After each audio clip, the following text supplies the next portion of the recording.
you need to be better than you currently are to get what it is that you want. So the average we're talking about is your average and how your average as a human being does hold you back. Hey, it's Rocky. Welcome to Richer Soul.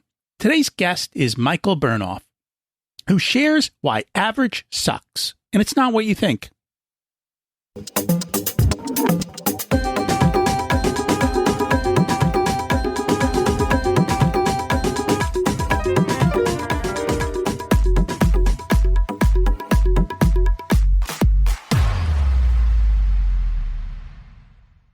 Imagine it's 12 months from now, and you've achieved your major life goals. How does it feel to be in the best shape of your life? To wake up energized, excited about the day? To have great relationships and friends who support you and propel you forward? How does it feel to have an excess of money, to be able to make the choices you want? To be fearless and open to trying new adventures? Imagine being connected to the universe and it providing everything you desire. It's possible over time, and your past does not dictate your future. The only thing holding you back from this vision is you. It's time to take control of our thoughts and use them to our advantage. Welcome to Richer Soul, where we achieve our dreams and bring balance to health, wealth, relationships, time, and spirituality. If you have not had a chance to listen to episodes 1 through 9, I encourage you to go back and listen to the framework behind Richer Soul and how to create the life of your dreams. You can also find all the show notes for this episode at richersoul.com. While you're there, you can sign up for a monthly email where I share the best articles I read this month, let you know about upcoming episodes, and share a little wisdom. You can also listen to coaching calls under the Coaching Calls tab. I also share the most interesting articles I read every week on Facebook at facebook.com/Richer Soul. And there's also a Facebook group where you can ask questions and interact with other listeners. Today's quote comes from Ralph Waldo Emerson and out of the book that our guest wrote. Unless you try to do something beyond what you have already mastered, you will never grow. We're going to talk about growth today and how you can move forward and what's holding you back. We just made a big decision with my son about college. As much as I want him to go live on campus, the local rules on congregating and the college rules are gonna make it a mess. And I think it's absurd to live on campus if all the classes are online. Most clubs will meet virtually, and they're going to have all these rules in place. It's not what we were hoping for, and I really did want him to go live on campus. However, I don't think they know how they're going to handle that many kids on campus. If they start getting sick, they're going to have to start isolating people, and it's going to be a big mess. So you ask, why is it that they're opening campuses? Well, one of the big reasons is money. Just by not going for literally 3 months, we are saving $7,000 on food and housing, which is an absurd price to pay for what you're kind of getting. But it is life. We had a long conversation and faced up to the reality that we are dealt with.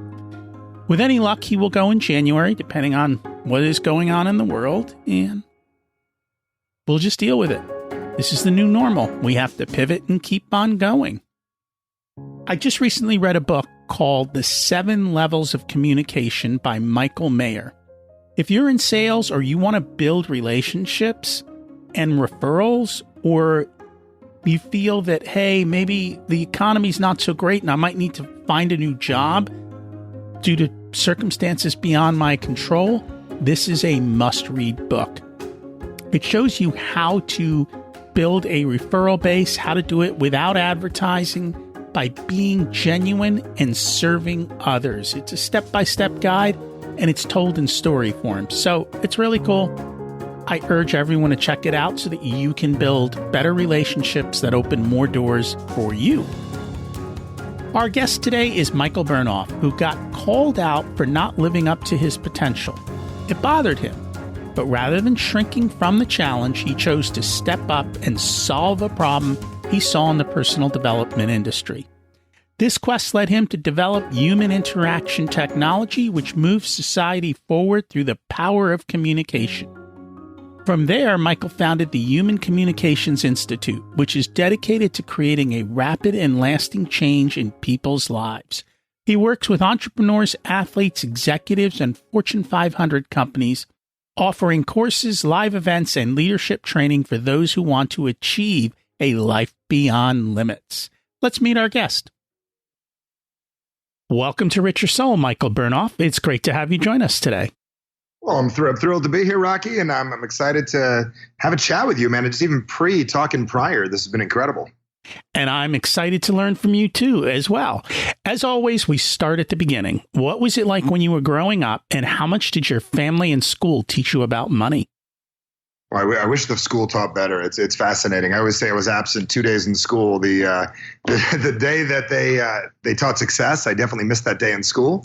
And if they would have taught that, I would have went twice that day. And the other day I missed is the day that decided who I was, and I ran with it. I've been saying that for years. And what I recognized is so many people that don't get the advice they want. So growing up as a kid, my parents, I had a very middle-class neighborhood in Rockaway, New Jersey, and incredible parents. They taught me about life through life happening, but I don't think anyone ever really sat me down and other than how to balance a checkbook or anything and said, here's how money gets created and here's how to get what you want. I really never had any formal education on economics.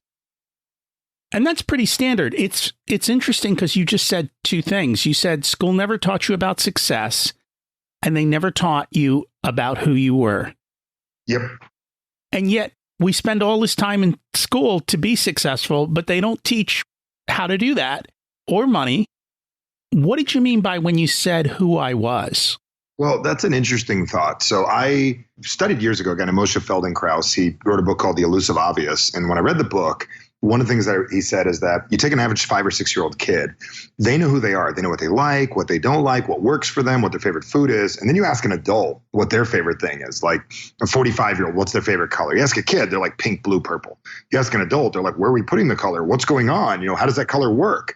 And most people don't recognize that we have a normal life until somebody comes along, a teacher, a parent, a colleague, or anyone, and then they say like, okay, well, we're done with you trying to figure yourself out. Here's how you're supposed to act and here's what you're supposed to do. So I don't remember the exact day for this, but when I say they decide how you're supposed to be, there's cultural and social expectations that we have as people that basically get put on you that you don't realize that your life stops being about figure yourself out, who you are as a person, and starts becoming even more about here's how you're supposed to act in an appropriate way. And that they do. So you have kids. Yep. What are you doing to teach them about success and knowing who they are? I teach my kids to be themselves. I mean, that's a big thing. I mean, we have guidelines and rules of things that make society work, right? There's things that we know to believe that you have to do. I mean, we're not killing anybody. We're not murdering anybody. We're not pushing anybody. We're being intelligent what we do. But one of the biggest things is that I work with my kids is understanding that they are them and I am me, and not trying to make them into another version of me. And more importantly, helping them be more of what they are and what moves them. And I never had my parents. They did a really good job. They didn't say that to me, but my dad liked baseball. I liked ice hockey. My dad supported me in what I did. My sister figure skated. My dad probably skated a couple times ever in his life. My mom, they were very supportive of what we wanted for our lives. Although they had their own opinions and their own ideas, they were very supportive of understanding who we are. So looking back as a parent now, I have to say they did a tremendous job of helping me shape myself into me, but they didn't as much push down my throat who I'm supposed to be. And that's quite impressive. And I guess, my kids are a little bit older now, so I'm not hanging around with other people and seeing what they're doing. 19-year-old, she doesn't want to hang around with us either. Well, no, Mike, when I say that in the sense of my 19-year-old will hang out with me, but we're not hanging out with other kids like when they're younger. You'll always notice there's the dad who was a wrestler in high school. And so his kid has to be a wrestler. Like it's ingrained. I'm so far removed from that. I don't know if that still happens like it did when my kids were. It does. Okay. And that's a shame. We never did that for our kids either. We wanted to teach our kids how to think, not what to think.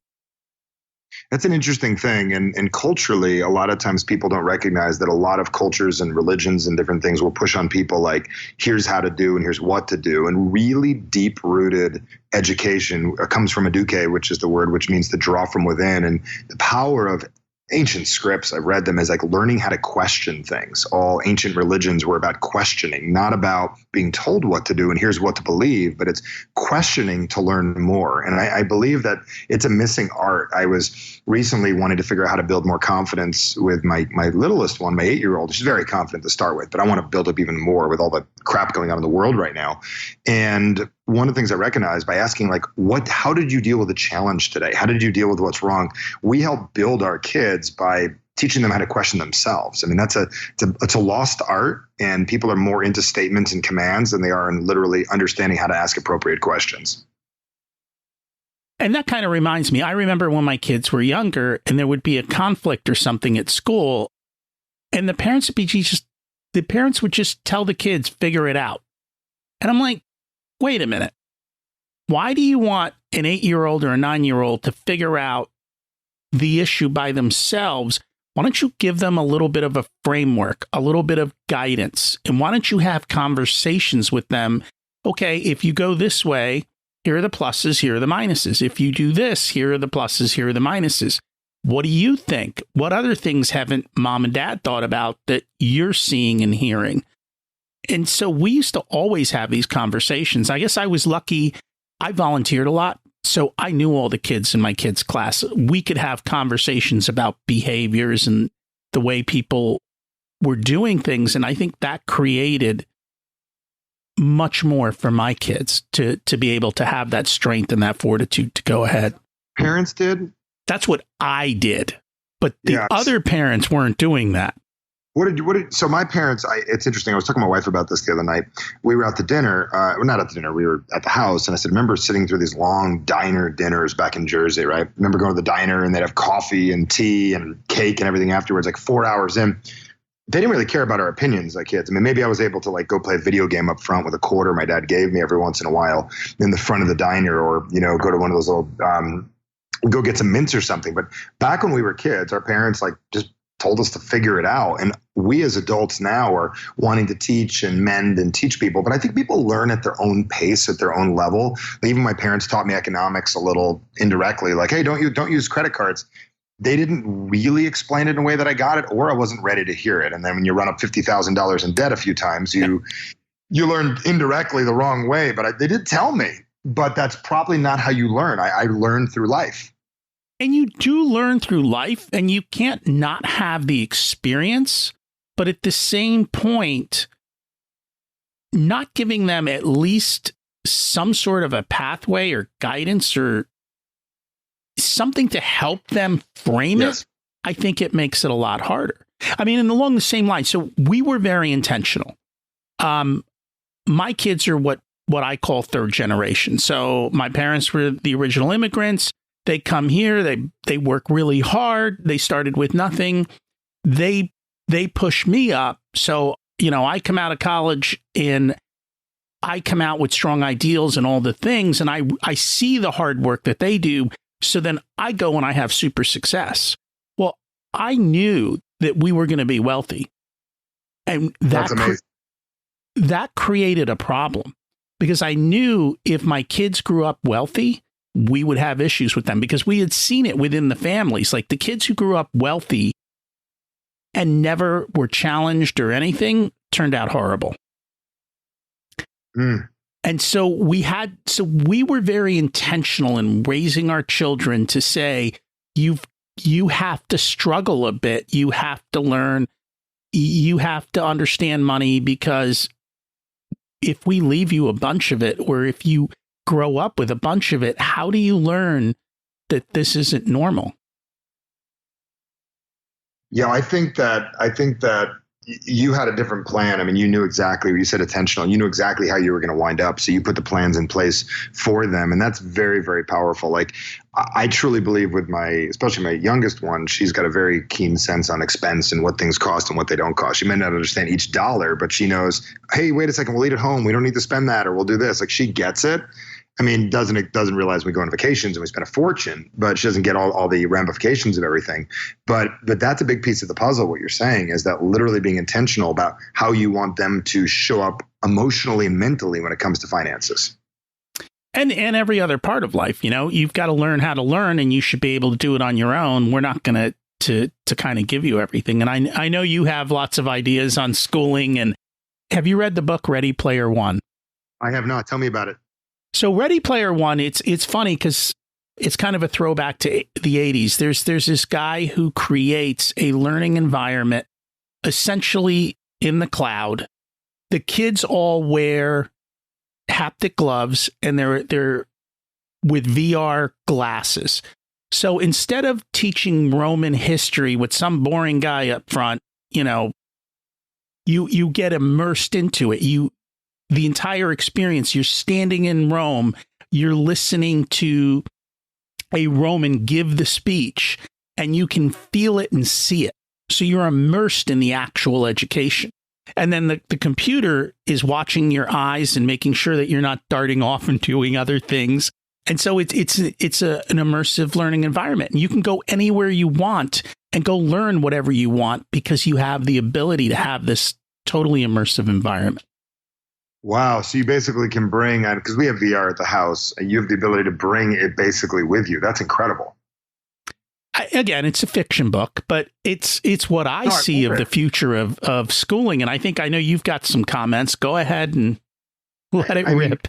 My theory in education is that I truly believe, like, I take a look at this whole COVID thing that happened and the crisis and everything everyone dealt with, and everybody wanted to go about things as is. It was just a great indicator. Well, our kids are in one of the top private schools here in the state, and what they wanted to do is business and life as usual. And I think that's one of the biggest challenges we have is we're not really aware of what's going on. And part of educating youth is about educating them to deal with life, not just how they process feelings, how they process emotions. And I never saw teachers say, hey, let's just skip today. Let's not do math for a minute. We've been doing math for 30 months straight. You know what I mean? Let's talk about what's going on. What are we feeling? What's going on? How are we dealing with being in the house together? What's happening? And not as a complaint session, but I feel that a lot of education needs to come down to teaching human beings how to work together effectively and learning how to communicate. I truly believe that communication is the most underdeveloped and underutilized asset that we have as human beings, and no one is teaching it. I mean, we own an institute called the Human Communications Institute for that reason. Like, no one out there is teaching. And I don't mean fight and flight, and I don't mean how to use presuppositions. I mean, literally, how to deal with your day-to-day life and how to communicate with your thoughts in your head, what's going on, how to deal with difficult things, how to deal with breakups, all that kind of stuff. We've evolved as humans. We learned how to get to the moon, but we haven't learned how to get along. And I'm telling you, there is very, very limited growth when it comes to being educated. I think education really needs a massive overhaul to be something that is more emotional, mental, psychological than just memorizing things and regurgitating information. A computer can replace the current old model of the human, and we need to make certain to be beyond what a computer can do. That's true. I mean, in today's world, you can Google it. I don't need to memorize when something happened. I can Google it. What's more important do you really need to know your math facts the way you used to? It's a good idea to know. It's not a bad thing, but it's not the end of the world, is it? To give a kid anxiety about it doesn't make any sense. So the anxiety, I think, is a whole different situation. I think you need to know your basic math facts. Whether calculus is appropriate for everyone is a whole other. That one. I learned how to multiply and make a lot of money, but I didn't learn calculus. Right, and you don't need calculus. You need to learn how to multiply and add and do the basics of that. And I know they're talking about the 4 C's in education now, which is communication, collaboration, critical thinking, creativity. The problem is they don't know how to do any of that. Yeah, how do you teach creativity? I mean, I've been teaching that to our classes, our superhuman courses for years, teaching creativity. Creativity is, we studied people like Walt Disney and how he created creativity. Most people use the word creativity, but are we actually teaching kids how to be creative, or are we just telling them it's a good idea? Well, but more important, if you have an art project, that is somewhat creative, but you didn't do it the way I liked it. You didn't brushstroke it this way. And, oh, my gosh. Then you kill art, right? You destroy art. It's like gym class. It's like, what happened to gym class? Jeez. I mean, kids these days, no wonder they're overweight. I mean, we don't even have gym class anymore. Kids aren't even moving. And that's a shame. You have to move. And then they need to teach. You need to learn all those types of things. You have to go out and you got to teach it. That's all. And parents are going to have to lead. You know, I think that might be the biggest thing coming out of COVID is parents looking around going, what exactly are they doing in school? They already know it's not perfect, but they probably don't spend the time to really think through it. I realized how much of I don't want to say a waste, but I learned how ineffective the system is when my daughter I looked at this file. It looked like something I would have filled out for a title on a large corporate building that she did in 90 days, all the paperwork she did. I'm like, wow. And she did all of that work and all of that stuff. And that's nice that she got all that done. But the problem is she still doesn't know what was in there. She might have passed the test, might have memorized a couple things, but my daughter doesn't exactly know the benefit of what it is that she did. And that's the interesting thing. So I realized I'm not good at homeschooling. I realized it's not my thing. Some people are better than that than others, but I also realized that we need to push ahead in the system right now. I realize why the world is the way it is. That is the last touched frontier that we have as people. We figured out a lot of things, but we have not put a lot of effort into education. And there's companies that run really great education and training programs. They are not having that show up in the majority of schools on earth. They're not. Well, the curriculum is 100 and something years old, and it was designed for a different time. They've got to change the entire curriculum and what they do. So I will challenge you on homeschooling. I think people don't realize what homeschooling is. So for the last 2 years of each of my kids, they homeschooled. Homeschooling to me was figure out what you need to learn and go learn it. See, I agree with that. What I'm saying is I'm not good at the one teaching. I don't teach. I tell them to go find the best teachers. We didn't have, that wasn't homeschooling. That was someone else's curriculum brought to our house, the COVID thing. If it was homeschooling, I would bring my daughter to the office. The office is open. I got 7,000 square feet. There's 3 of us. It's safe as can be. And I would bring my daughter to the office and say, hey, let's learn how to ship packages. Let's learn how to talk to people. Let's count this stuff. Let's learn how to do a perfect job. You know what I'm saying? Let's learn how to do exceptional work. That stuff's extremely beneficial. Oh, absolutely. And if you have the opportunity to do that, I highly encourage people to do that. Yes. So we're here to talk about your book. What inspired you to write the book, Average Sucks? Well, I wrote the book because the term came to me one day. I was sitting at my daughter's cheerleading event. And while I was at my daughter's cheerleading, one of the things that I recognized while I was there is that their music went out in the middle of it. I don't know, you read the book, so you remember that whole part. And as the music went out, one of the things that I recognized is that they did such a great job. They finished the whole thing. And one of the things that I recognized, like, wow, they did such a good job, man. They were so above average. They were prepared to be the best at what they do. So I wrote down the word average sucks. And then later, as I started researching the book, I said, man, that's not the average we're talking about. It's that the human race right now is living a life that's comfortable and easy. And every one of us has an average. And the whole living like everyone else and getting by is torturing growth in this world. So the reason I wrote average sucks is not basically to say, hey, you got to be better than other people. What I mean by that is you need to be better than you currently are to get what it is that you want. So the average we're talking about is your average and how your average as a human being does hold you back. And a lot of times I say, the biggest obstacle to your success is the reflection in the mirror. Very much so. Which is... And yes, you nailed it on the head. How do we overcome the reflection? You first got to accept it's there. I mean, this is the part most people don't recognize is they don't accept that how they got where they got. I mean, the biggest thing is everyone had a moment in their life where they said to themselves, I'm not where I want to be. And typically it happens in a very, very messed up situation, meaning that you're in a relationship you don't want to be in. You're not where you want to be financially. You're overweight. And you say, never want to go back again. And you make drastic decisions and you build this wall behind you saying, I'll never go back. And you immediately build this goal for yourself of what it is that you want. And typically our wants are to get away from situations that we don't want to be in, not necessarily what we want long-term. It's just what we want that's not now. So one of the gifts we need to give ourselves is the gift of, like you said, reflection, of really asking yourself, where do we really want to be? And ask that question more often than not. Because as soon as you accept you're not where you want to be, a couple things happen. Number one is opportunity shows up. And number two is massive insecurity shows up. Because if you're not where you want to be, that means you get the feeling of maybe I'm not good enough. And at that moment, there's an opportunity to grow our insecurity into the person we're capable of being. Out of curiosity, where do our insecurities come from?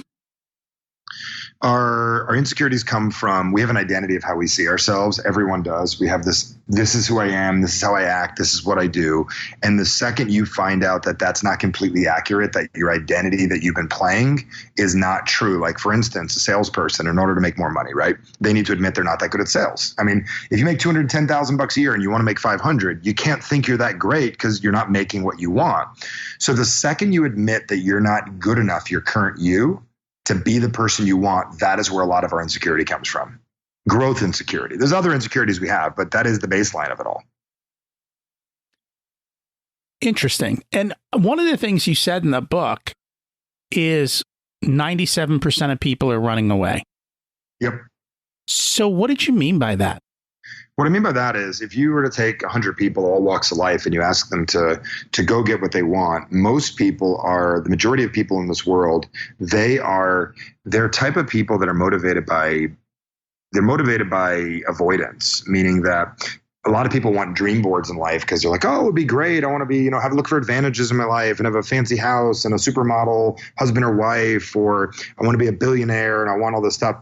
The majority of the world, we make decisions after we have problems and we want to solve them. So that's the big piece of the puzzle that I'll share with you right now, is that most people are looking to solve problems and they're looking to get away from their current situation instead of creating the life that they want. So they think they're creating it, but they're really looking to get away from where they're currently at. And if you think about it, most lives got created, most businesses get created, most relationships get created getting away from something. It's true. We see a problem and we try to find a solution to it. Yep. But we're not. It's more motivated than a dream board for most people.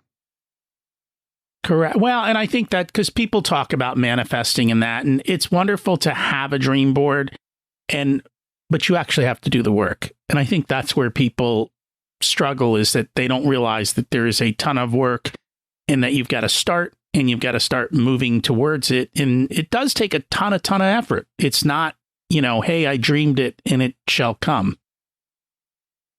Let me ask you this question. You I talked about your upbringing and you talked about generational stuff. Were you more apt to create success and wealth for yourself, or more to just stop what was currently happening? Like, what moved you more on a regular basis when you first got started?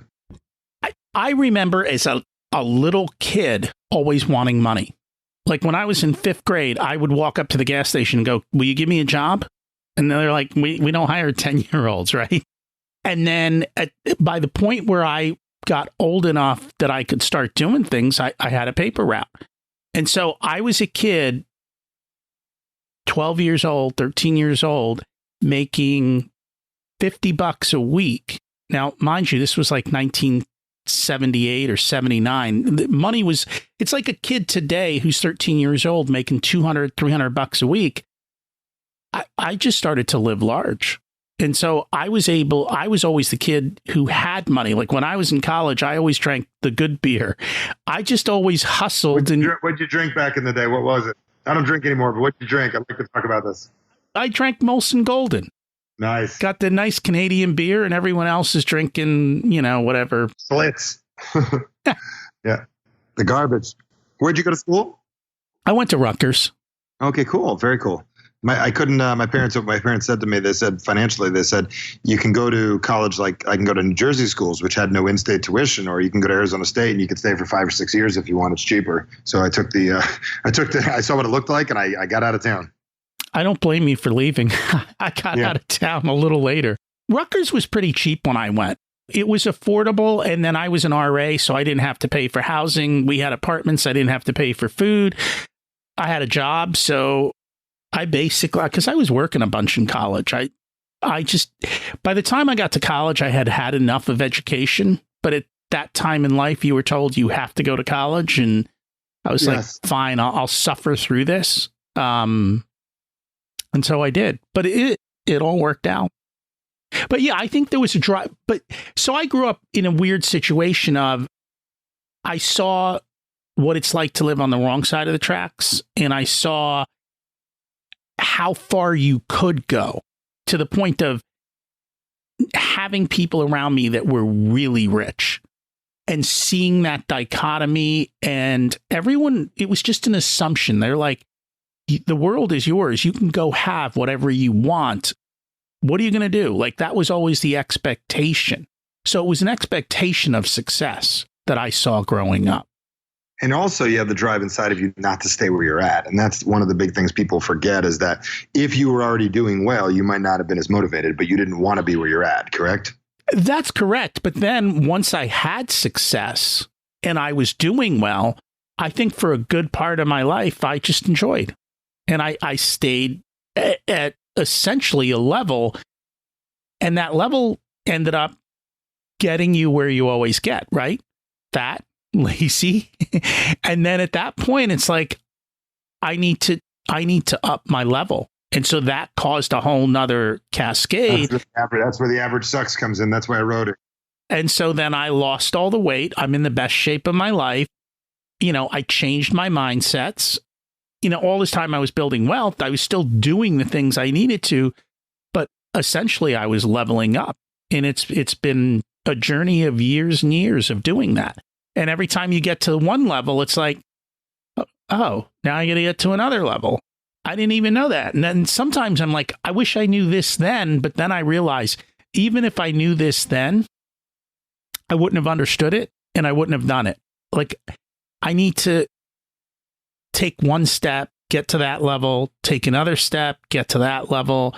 And you kind of have to go through the levels. And I think that's the reason, and I noticed this with money, all the lottery winners lose, they win the money, and within no time they're broke again, because they didn't go through the levels. They didn't understand how to build. Can't stabilize it. You give $100 million to a guy that made 60 grand a year. They can't stabilize it. This is what's interesting about your story. And I've had a chance. I've probably spoke to 1 million people over the years, and I've worked intimately with hundreds of thousands of people.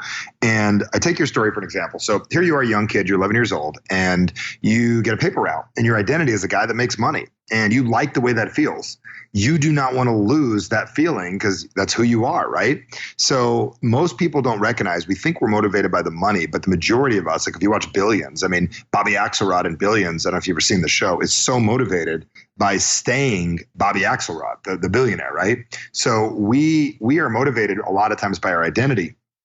Now, if your identity is insecure and broke, then you are motivated by being insecure and broke, and you have to find ways to continue to perpetuate that. So it's exciting that at a young age, you picked up the desire, like I did, landscaping business, 13. I liked what it felt like to be able to afford things. It was exciting. That it was. And it's been a fun run. But that was the thing that always stuck in the back of my mind. And that was the whole reason, that was a big part of my journey, was we live in America. This is the land of abundance. Why aren't there more millionaires? Even amongst people who could make money, nobody seems to hold on to money. What do you think? I mean, I can tell you the reason most people don't hold on to it is because we get fascinated with making it. Most human beings love solving problems. And if you keep money, then you don't have problems and life is easy. Most motivation comes from solving a problem. And as soon as you solve it, you don't have a problem anymore. And then you don't know what to do with yourself. So most people prefer your Six Flags Great Adventure roller coaster. Up, down, lose game, lose game, lose game. The benefit of lose game, lose game, lose game, lose game, lose game is that basically you're always motivated. You have something to do. And it's fascinating. Most people do not want to get to a point in their life where everything is solved, because when it's solved, they don't know what to do with themselves. We identify with ourselves as a survivor or somebody working to get by. There's a lot of psychology that we cover in our book and in our classes it's huge on that. Well, I think for me, every time I solved one problem with money, it created the next. So, you know, the first thing is everyone wants to be a millionaire, right? So I became a millionaire, and then I realized $1 million was nowhere near enough money. It's another level of broke, buddy. I've been there. I don't do that one anymore. Then it's like, okay, now I just move the goalpost, and then I have a new goalpost, and then I hit that goalpost, and I'm like, well, no, we're going to move the goalpost again. So I keep moving the goalpost. So in a sense, it creates that next level. And that desire to continue to move forward and to keep doing that. And then you see where it takes you from there. Yes. So one of the things that you talk about in the book, and maybe it'll help people to, well, actually, before I do that, The other thing you said is that we see signals, but we misinterpret them. So we're talking about adversity is there for a reason.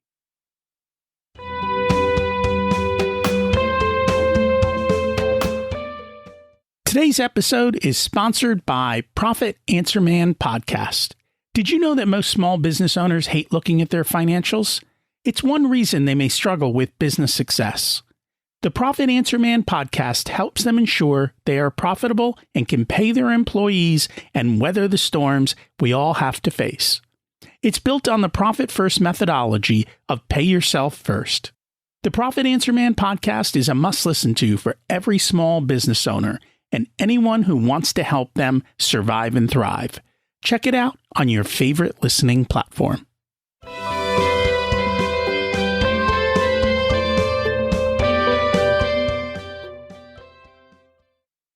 And we kind of talked about this just in a moment ago, but I'd rather have you kind of dig into it a little bit more. Which aspect of adversity? The signals that we misrepresent. In the sense. So, I get what you're saying. So basically what happens in life is we have signals that happen in our bodies, and most people don't recognize what they are. We're very unintuned, if that's an appropriate word. I don't even say we're not in tune with our emotions, the things that we deal with in life. So we'll look down at our waist and you realize you gained 5 or 10 pounds and we feel shame or we feel bad or we feel insecure, or you look at your bank account and you get depressed. You're like, oh God, I can never get ahead, right?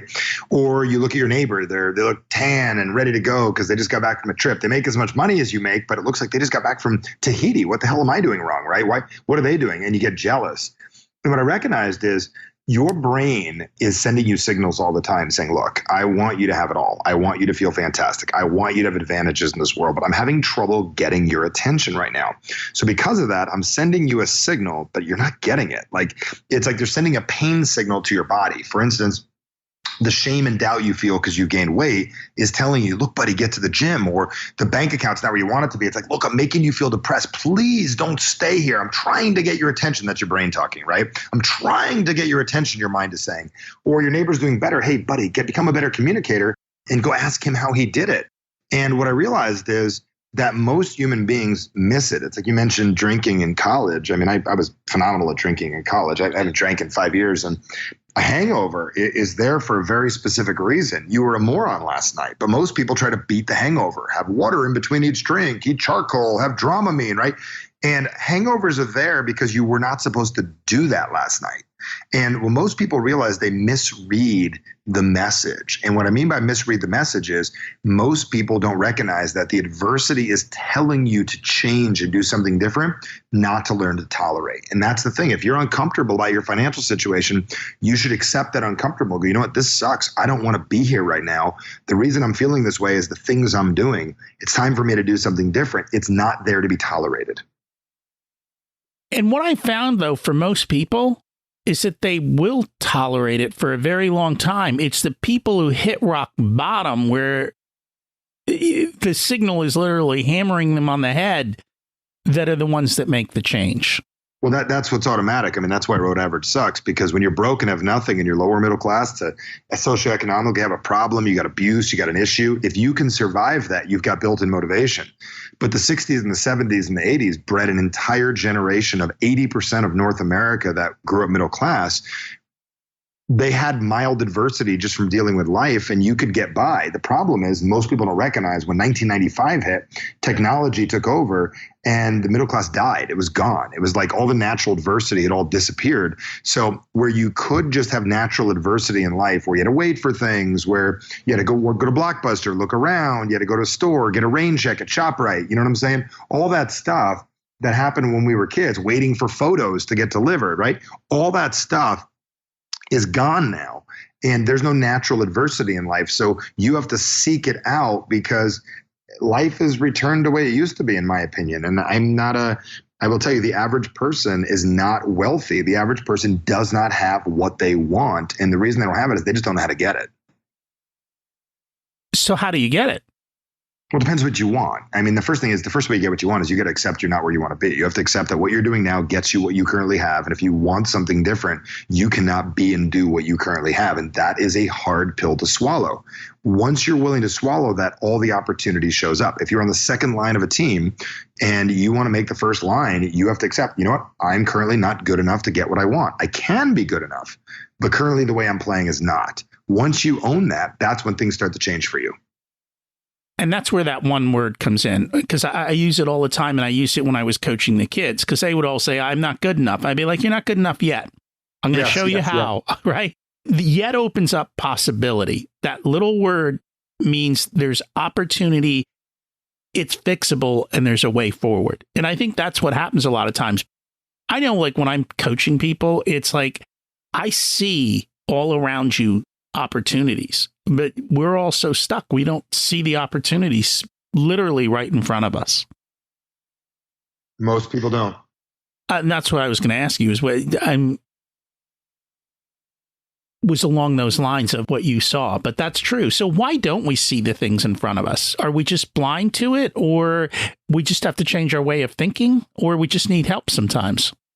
Well, if you can't see the things you want, if you're having trouble seeing the things that you want to achieve, if you're having trouble seeing the things that you want, one of the reasons we don't see them is they bring out our insecurities in our life. I hate to say this. You see people doing well, and it's like you could figure out how to do it. But if we're insecure to ask, or we're insecure to have, or we don't think we've done it, we don't think we're capable of having it. Because remember, if you want to make more money, the first thing you need to do is admit you don't have enough. And admitting you don't have enough is uncomfortable. In order to get in better shape, you need to admit you're not in good shape. And it means it's a really interesting thing. Once you mature and you recognize that what you are is good enough for what you have, that's when things start to change. So this whole average thing is so powerful because it changes everything. Like people say, in order they want to make more money, I'm saying, actually, you really don't want to make more money. You want to have what you have. If you want to make more money, we have to do things differently. So that's the part that most people don't recognize, is they don't recognize that you're fighting against your average all the time because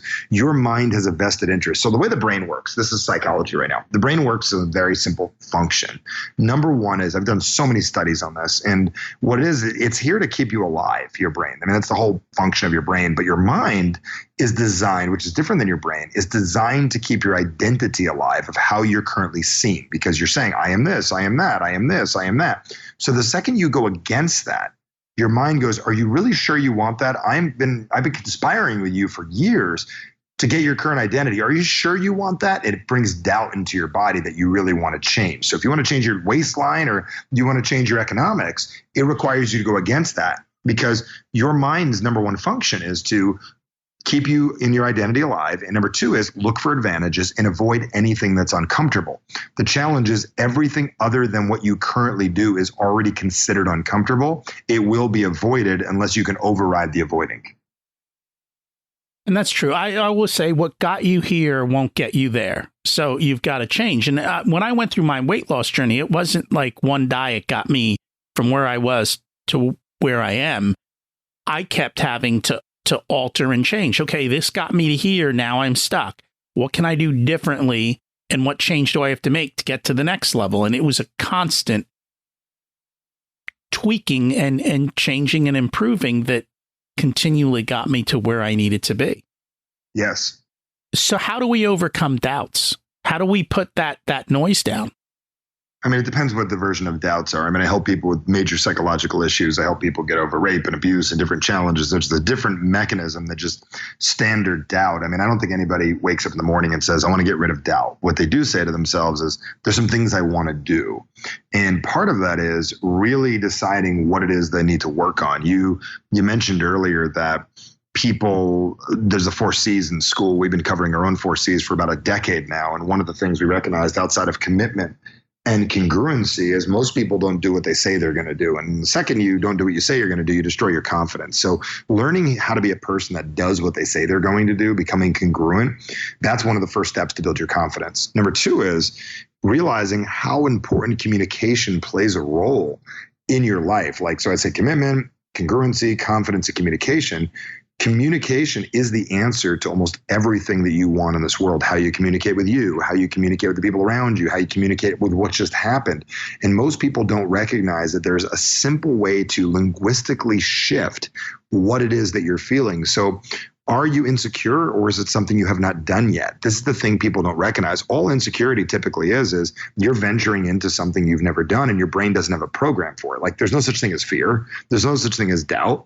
Basically, those are feelings because there are neural pathways that are not completely grooved out. I mean, how nervous would you be getting in a car saying, hey, I'm not sure if there's brakes or tires on this thing? Good luck. You're going to have a challenge with it. The same thing goes for your brain. If it has not been down that path several times, it's not certain that it's a good idea for you, and it works to help you avoid it. And that makes a lot of sense. I remember when my kids were little, I would constantly tell them that. Like they would go to do something new and they'd be like, I can't do this. This is scary, this and that. And I'd be like, well, do you remember when you learned how to do this? And you remember how scary it was? And you remember how over time you did it? It's the same thing here. You've got to go through that same process. And that's essentially what, as adults, we still have to continue to go through that same process of leaning in and figuring out how to build those pathways and make them work. Agreed. So one of the things you talk about in the book to kind of help with this, I think, is trigger words. What are they and how do they work? Yeah, trigger words are amazing. They're some of my favorite things to work on with people is trigger words. And what trigger words are words that you use that have a strong emotional component to them. And what trigger words do is they're the type of words that have a bigger impact than other things. So for instance, you take a business owner and I asked them, I said, do you need to make calls or do prospecting or anything? And they'll say, yeah, of course I need to make prospecting and I need to do it. Most people are more motivated not to go get the things they want. They're motivated to, again, like I said, get away from certain things. And I said, does your product, does your service, does your opportunity that you offer value to people? They said, of course. So do you realize that if you do not take action, you are being selfish? And most business owners never thought of themselves. I would never see myself as selfish. I dedicate all my time. Well, if you do not make your calls, you're being selfish. And if you don't make the calls, you're out of integrity with yourself. So certain words in the English language, I don't want to get too into these right now, but integrity, honor, self-respect, fraud, liar, pathetic, certain words, I'd call them fighting words. They're gut punch words. And they trigger you to make a different reaction inside of the body. So like I have a lot of things I can do in my life. I have a lot of places to be and things I can do, but I know that my purpose and journey in this world is to help and serve. And I've been doing this for 17 years. And one of the things that I recognize is if I don't do my work, I can easily just back out and do something else. I feel like I'm being selfish and I'm being a horrible example to my kids. So I hold that as a motivation card against myself. So all of us have deep rooted in ourselves certain words that socially and through society have been passed down from generations that really drive people to do things. Like guilt drives certain generations of people over and over again. But certain words like pathetic and liar and integrity and honor, these are words that have drive in them as people. So learning how to trigger yourself is one of the most fundamental skills to teach to motivate yourself to become more than you currently are. And that's interesting. It's true, though. Words have very emotional responses. And certain words, not all words. I'd say 99% of words you use have zero emotion. And out of the 300,000 words in the English language, we found 3,000 of them are positive emotion, 30,000 are negative. Less than 10% of all words have emotion, especially in English. Very different in other countries. We need to make certain to take responsibility for the language and the word choice that you use, because the impact is massive when used correctly, both positive and negative. And that's true. And sometimes I'll listen to people, and just by listening to their words, I see how self-defeating they are. I'm like, you can see it in 2 seconds. Yeah, you can see it in 2 seconds. The way they say things, the way they talk about themselves, and or their situation, you can see it's self-defeating. And I've learned to watch that, and I've learned to also separate, and I have to be more intentional with this, is to separate the feeling and the word from myself and not let them go together. Got it. So yeah, the feeling and the word. Yes. So yeah, they don't go together. You only make them go together. We control the dictionary and the definition, the encyclopedia, and the atlas inside of the references of our brain. And most people don't realize they have the ability to change those things.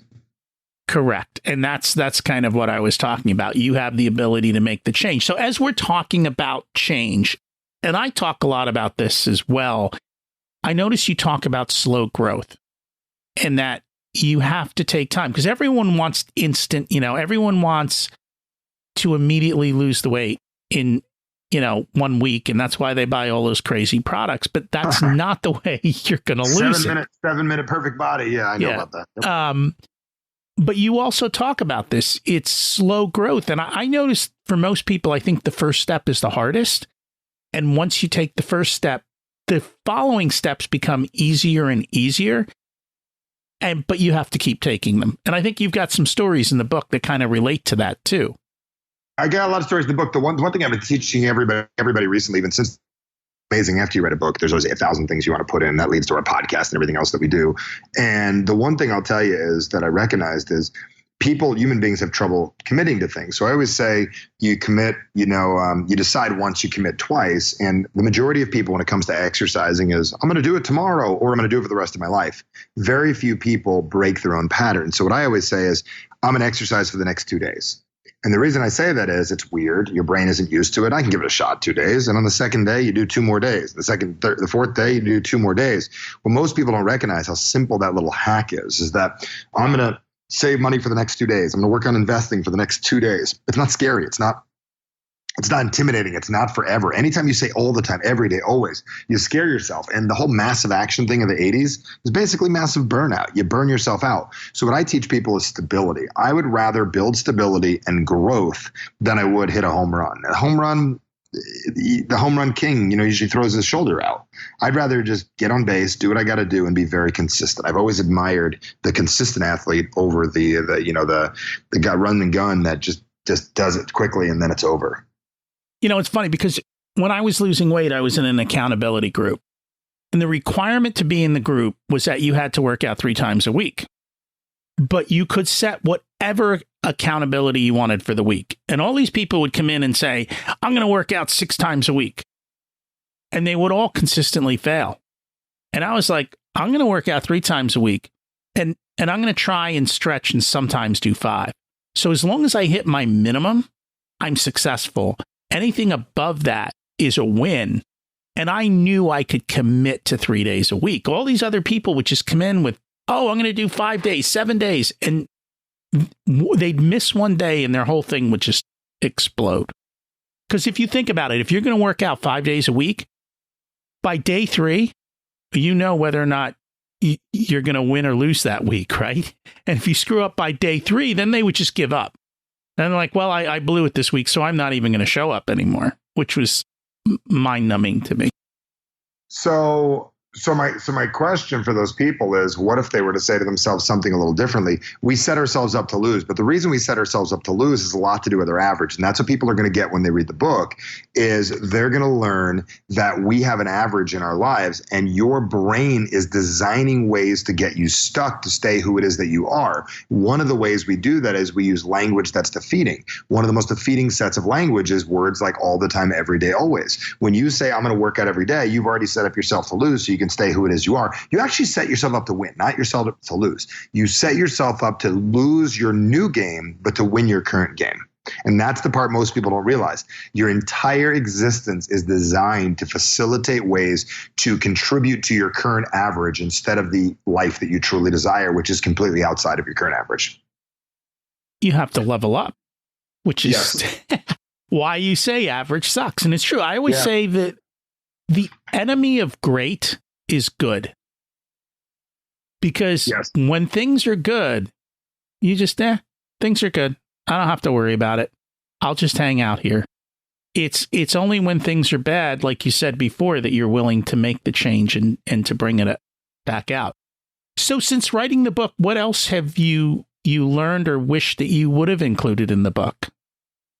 Funny, once you get the book out of you, I realized like a little thing on how I wrote it. I mean, I battled writing that book for years. And one of the biggest reasons I battled writing the book is a 9-year-old was trying to write the book, meaning that I was looking to write the book as a way of overcoming thinking I couldn't. And the way that I got the book done was literally accepting that I couldn't do all the pieces of it, even though I knew the material and I do events. And I mean, we've been in the personal development industry for almost 20 years. And I know how to help people. I know I have hundreds and thousands of hours of material and content. But the biggest reason I was having a challenge with it is I wanted to do it all by myself. So if I could have put something in the book, I would have put that the day that I did this changed everything. I asked myself a question. What does a 42-year-old man that has built a business that's done tens and tens and tens and tens of millions of dollars, that owns real estate, that's got investment portfolios, that's helped hundreds of thousands of people all over the world, that gets called upon by the athletes to people in the movie business, everything? What would that person write in the book? And what's funny is I realized that's not the guy that was writing the book. The guy that was writing the book was a 9 or 12-year-old. And I think most people are looking to live their lives. I saw this with the whole COVID thing. It's like anyone that needs to start over their business goes back to the person they were 30 years ago to start over, instead of like, what does the person that has everything you have now? So I wish I would have shared that with people, but I guess your show allows me to share that with people now, is that what does the person in your place in the world, what can that person do? And most people do not see themselves as their current self. They see themselves as their old self, and they don't realize how much they've accomplished and what they've done. And that's true, because I talk about it, and we haven't talked about this in a while, is everyone's focused on the top of the mountain, and so they see success as being further away. But it's very rare that we turn around and we look at how far up the mountain we've come. Amazing how far we've come. How much success we have had in our lives and how much we have grown. And I think a lot of times we forget that, because we get, it goes back to average, right? You get stuck in your average. You forget that hopefully for most people, your average has increased over time, maybe not as much as you want, but you have grown as a person over the years, hopefully. If you allow yourself to grow, yes, it's possible. I assume most people grow somewhat. Do they not grow, or is that maybe I'm in a different circle? I don't know. I mean, I some people do, some people don't. I mean, it just depends. I mean, most people don't realize that there's inflation in life, not just financial inflation. There's relationship inflation. There's emotional inflation. The world is growing around us, and if you're not constantly getting better, you're going to be left behind. And I don't think most people are outgrowing the inflation of the world. And that's true. You do have to keep up and keep moving forward, because standing still, you're going backwards. And that's very, very true. That is very true. So we always ask for people, what is one thing people can do this week to take a step forward? I guess the question is, take forward on what? You know, that's a big question, because I could give a random answer like anybody would, and they'd have a canned answer. Let's play out a scenario. Take step forward on which area of life? So I think that's part of the thing, is people have to, number one, decide which area of their life do they want to take action in, correct? Yes. So that would be somewhat, so maybe that's what maybe that's kind of what we talk about, is figure out where is it that you want to change in life? And what can you do to bring about the next step? Yeah, I mean, that's the big question people have to ask. It's like, what do you want for your life? And most people aren't willing to ask the question, is that, are you willing to make the thing you want non-negotiable? And I don't think most people are willing to take steps to do that. And they're not willing to see what they're willing to like or not like. They're obsessed with the idea of wanting, and they really don't understand that they're getting off on that. They're getting high from wanting, and they're not realizing that it's the actual attainment. It may not even be as exciting as actually thinking about it. Yet you've got to ask yourself that question, like, what do you actually want? And I teach this at my events, and as soon as people are done wanting, they realize, what do they choose for themselves? So here's the big question, is that if you were responsible for your choices today, what would you choose to do that you're not currently doing within reason? And then you ask yourself the question, what do you want? And then you ask the question, why don't you have it? And in there lies the thing we need to deal with. Someone says, I want to, travel more. Why can't you? I don't have enough money. Well, are you willing to work on becoming a person that has more money so you can travel? You've got to figure that out. So in those two questions, what do you want and why don't you have it, creates your opportunity. the thing that you need to solve. And that's the big piece of the puzzle. I wish I could sugarcoat this. I'm not a sugarcoating guy. I'm not a video online that's going to, tell you to go grind and everything's going to be okay. I mean, we've got work to do as human beings. If you want to shift and change your perspective, you've got to decide you're willing to grow. And part of growth is recognizing what area you need to grow. And I think that's a perfect action step, because it's not canned. It's individual, and everyone's going to have their own answer. The process and the principles work. You just have to apply them to yourself. Yes. And that's perfect.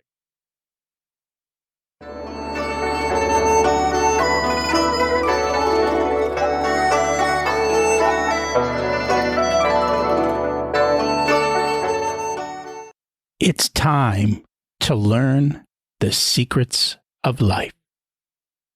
What's your secret to living an abundant life? Knowing who you are and recognizing that. One thing I learned, I got a chance to spend some time with Oprah. And one of the things that I learned from my time with Oprah, I recognized is that learning how to say no to things and yes to what your core says you want to do is the secret. And that's, I would say, the biggest sauce I learned from her. And one of the biggest breakthroughs I've had in my life this year is that learning how to say no to things that don't fit your life and saying yes to what you want. That is abundance. And that's a big part of it, especially today more than ever. There's so many shiny objects and everyone's pulling for your attention, and you've got to learn to say no and stay on your path so that you can have what you truly want. I think that's getting harder and harder to do. Multiplication by subtraction, my good friend JJ says, is that you multiply your life by getting rid of things. Yes. And we've done that materially, and I'm working on doing that in a lot of other parts of life beyond the material. Because you waste a lot of time in relationships that don't serve you, and being willing to overcome that is a big thing. And I think I'm pretty good in that area. I'm not very tolerant of. Good. I'm not very tolerant of people. It's okay. You don't have to be nice. You got to be kind. You got to be kind. I am kind and I'm nice, but I'm not like. I'm not nice. I'm kind. I'm nice and kind, but I will remove myself from the situation. I like that about you.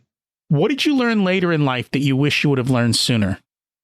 I wish I would have understood confidence. I wish I could have injected my younger self with confidence and recognized that none of this stuff really matters. I mean, I'd say one of my biggest gifts in life is I care so much that I don't care at all, and nothing really matters, yet everything matters. So I think the biggest thing that I recognized later in life is that my strength comes from caring so much that I don't care at all, meaning that I don't get attached to things. And that's probably my biggest lesson I learned of how many things I let burden me, bog me down. I would have done life differently, but it's who I am now. And I became my amazing self that I'm growing into. And I'm working on becoming even a better man on a regular basis by accepting that concept. Every morning I read a little Stoic philosophy, and a big part of Stoic philosophy is letting go. Yes. Of all those different things, including letting go of life and understanding that, we're all born and we're all going to die. We're all dying. We're all dying. A terminal illness called birth, as Dan Millman says. Yes. You got to learn to let go. If you were to give an 18-year-old one specific piece of wisdom, what would it be? Find out who you really are and be it. And let what everyone else's plans for you be a backup plan. I was flying back from Palm Springs recently, and I sat next to Tony Orlando. Remember him from back in the day? I don't know if you remember Tony. Tony Orlando and Dawn. Dawn, yeah. I sat next to him in the plane, man. One of the most precious human beings I've ever met in my life. We become pretty close. And I was told my daughter likes to sing. He said, then she needs to go where she's happy and let school be the backup plan. And I think let what other people want for you be your backup plan while you're going for what you want. Worst comes to worst, you do what they want. But first and foremost, work on what you want.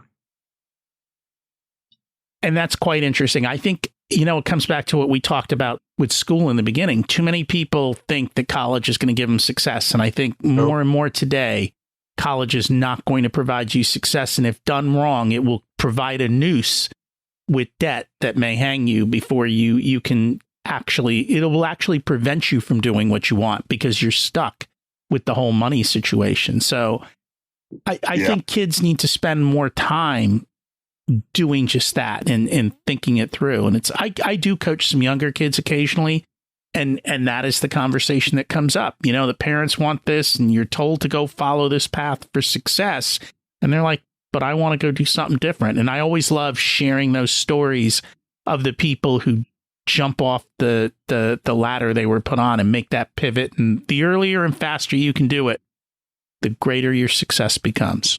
Total agreement with what you just said. That's what people need to figure out. And that's not easy to do. All my clients, I take them through a book from Michael Hyatt called Living Forward. And what Living Forward is just write down your life plan. Go through each area of your life and define what is it that you want. And it's going to change over time, but at least get one definition down and then start figuring out the steps to move towards it, little by little. I like that. I got to check that out. If people would like to find you, connect, learn more about your material, what's the best way for them to do that? Two things. I mean, you can always check out averagesucks.com. Get the book. I highly recommend that. It's a great place to start. And one of the things I learned from the whole COVID thing is you really, really got to figure out what actions you need to take and what you need to do. So we've been giving away one of our programs, Call to Action. You go to calltoactiontime.com. So Average Sucks for the book and calltoactiontime.com and get a chance to play with us for a little bit if it's something that interests you. I'm doing a lot of that live. So you want to check that out. I'd love to share with you. If you got I can tell you got a great following here. And if you're a person that really wants to be more effective and get more done and apply it back to your wealth and every other area of learning in your life, been doing that for 17 years. And I'd love to, help you have a little more success in that area. So calltoactiontime.com and definitely get the book averagesucks.com. It'll make a big difference in your life. And I will put those in the show notes to make it easy for everyone to find you and to connect. Thank you so much for being here today. I appreciate you having me. I enjoyed it. I learned a lot. I took a bunch of notes myself at the same time. I really appreciate your questions. Thank you. Sometimes I feel like a broken record, and it's because I get frustrated that so few people are taking action. My biggest joy is when I see someone achieve success or just the realization that they can do so much more.